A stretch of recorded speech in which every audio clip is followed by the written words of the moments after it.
বালু উত্তোলন একটা অনেক বড় ব্যাপার, একটা অনেক বড় বিরোধেরও জায়গা।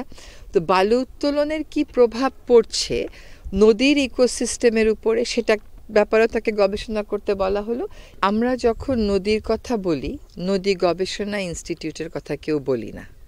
আমরা নদীর কথা বললে পানি সম্পদ মন্ত্রণালয়ের কথা বলি, নদী রক্ষা কমিশনের কথা বলি, কিন্তু এখানে যে এত আধুনিক সুযোগ সুবিধা সম্পন্ন একটা গবেষণা ইনস্টিটিউট আছে, এটার কথা কিন্তু সাংবাদিকেরাও তেমন আপনারা বলেন না যখন নদীর কথা বলেন। অথচ তার যে কার্যপরিধি, সেখানে যদি তাকে ঠিক মতন বরাদ্দ দেয়া হয় এবং সেই বরাদ্দ সে ইউটিলাইজ করে, অনেক ভালো ভালো কাজ কিন্তু আমরা নিজেদের সক্ষমতা দিয়েই করে ফেলতে পারি।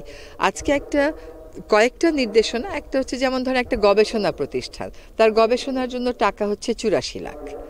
তো সে কি গবেষণা করবে? নদীর সংখ্যা যদি আমার হয় ১১৭৬ বা ধরেন যাচাই বাছাই করে ১১০০-র মধ্যেই হয়তো বা আসলো, তো ৮৪ লাখ তো পার নদীতেই ১ লাখ করে পয়েন্ট, তো সে গবেষণাটা করবে কোথা থেকে? আর গবেষণার মতন গুরুত্বপূর্ণ একটা কাজকে এত অবমূল্যায়ন করার কোনো সুযোগ নেই।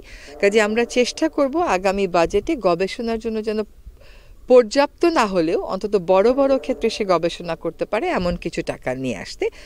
এই সংস্থার ভিজিবিলিটি, তার দৃশ্যমানতাটা বাড়াতে হবে। যেটা বললাম যে আপনারা তো কেউ এই সংস্থার কথা বলেন না, নদী দূষিত হলে বলেন না নদী গবেষণা ইনস্টিটিউট কি করছে, বলেন নদী গবেষণা নদী রক্ষা কমিশন কি করছে।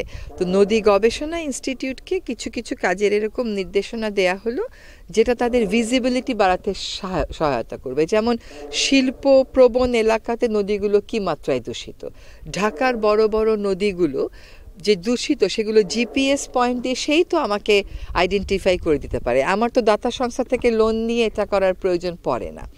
এটা একটা সিদ্ধান্ত হলো। বালু উত্তোলন একটা অনেক বড় ব্যাপার, একটা অনেক বড় বিরোধেরও জায়গা। তো বালু উত্তোলনের কি প্রভাব পড়ছে নদীর ইকোসিস্টেমের উপরে, সেটা ব্যাপারেও তাকে গবেষণা করতে বলা হলো। এবং কি প্রক্রিয়ায় করলে এই কনফ্লিক্টগুলো আমরা এড়িয়ে চলতে পারি, এগুলোর ব্যাপারেও তাকে রিকমেন্ডেশন দিতে বলা হলো।